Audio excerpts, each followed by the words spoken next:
வணிகம் செய்வதற்காக போர்த்துகீசியர்கள், டச்சுக்காரர்கள், பிரிட்டிஷ்காரர்கள் மற்றும் பிரெஞ்சுக்காரர்கள் போன்றவர்கள் கப்பலின் மூலம் வந்தார்கள். டென்மார்க் நாட்டின் டேனிஷ்காரர்களுக்கும் இந்தியாவுடன் வணிகம் செய்து கோட்டையை அமைக்க வேண்டும் என்ற ஆசை இருந்துள்ளது.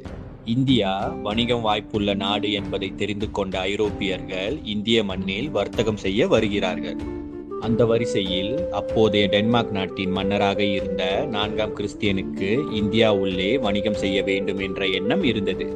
1616ஆம் ஆண்டில் டென்மார்க் மன்னரின் ஆலோசகராக இருந்த ரோலண்ட் கிரேப் தென்னிந்தியா பகுதியில் தஞ்சாவூர் மன்னர்களின் கட்டுப்பாட்டில் இருக்கின்ற தரங்கம்பாடியை தேர்வு செய்து அங்கு வணிகம் செய்யலாம் என பரிந்துரை செய்கிறார். அதற்காக டேனிஷ் ஈஸ்ட் இந்தியா கம்பெனியை தொடங்குகிறார்கள். 4 வணிக கப்பலையும் கடல் கொள்ளையர்களிடமிருந்து தப்பிக்க ஒரு போர் கப்பலையும் இந்தியாவின் தென் பகுதிக்கு அனுப்பி வைக்கிறார்கள். டென்மார்க்கில் இருந்து வந்த